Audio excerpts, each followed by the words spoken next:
সবার সালাম দিয়ে হয়েছে।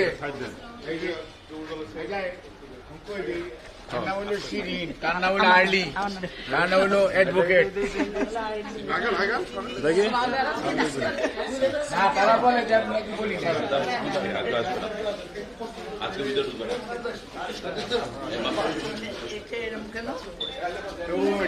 আমাদের কারো পায়ে ডাকে ব্লক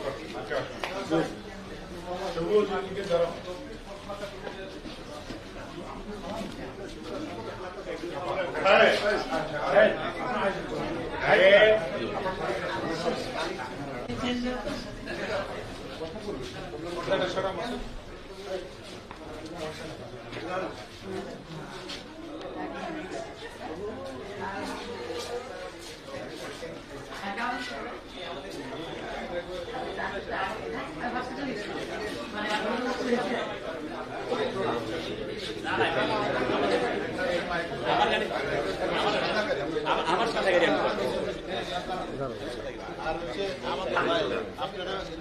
আমি তো সিকিউরিটি কাজ আছে 10 মিনিট বোনের আছেন। হ্যাঁ আসেন ধরো আমরা একটু বড় করে দাঁড়াই তাহলে হয়ে যাবে।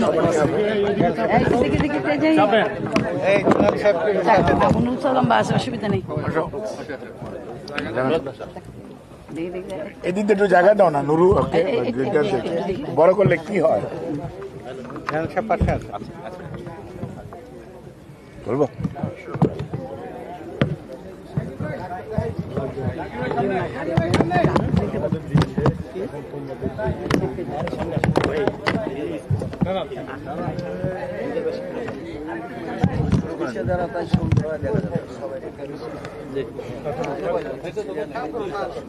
সম্মানিত সাংবাদিক ভাই ও বোনেরা, আসসালামু আলাইকুম।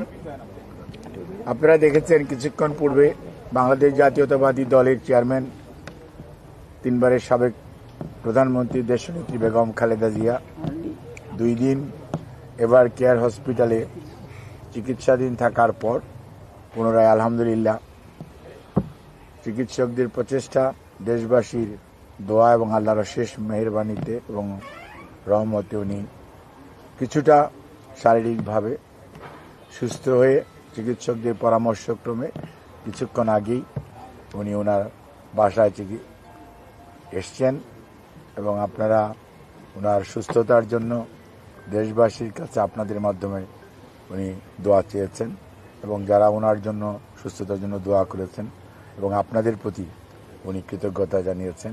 আমাদের ভারপ্রাপ্ত চেয়ারম্যান জনাব তারেক রহমান আপনাদের মাধ্যমে দেশবাসীর কাছে কৃতজ্ঞতা জানিয়েছেন যে ম্যাডামের সুস্থতার জন্য দেশবাসী যে সব সময় কনসার্ন এবং দোয়া করে সেজন্য। আর আপনাদের সবাইকে আমরা অনেক ধন্যবাদ এবং কৃতজ্ঞতা জানাচ্ছি যে আপনারা এই গভীর রাত্রেও শুধুমাত্র দেশনেত্রী বেগম খালেদা জিয়ার প্রতি আপনাদের যে অকৃত্রিম ভালোবাসা এবং তার বহিঃপ্রকাশ ঘটানোর জন্যই যে আপনারা এখানে উপস্থিত সবসময় থেকেছেন। গত 5 বৎসর যাবৎ নিরলসভাবে আপনারা যে কোনো সংকটাপন্ন সময়ে আপনারা পেশাগত দায়িত্ব পালন করেছেন, দেশের মানুষকে প্রতিটি ইনফরমেশন যথাসময়ে দেওয়ার চেষ্টা করেছেন। সেজন্য আমরা আমাদের দলের পক্ষ থেকে আপনাদেরকে কৃতজ্ঞতা জানাই, ধন্যবাদ জানাই এবং ম্যাডাম খালেদা জিয়ার সুস্থতার জন্য আপনাদের সবার কাছে আমরা আবারও দোয়া চেয়ে শেষ করছি।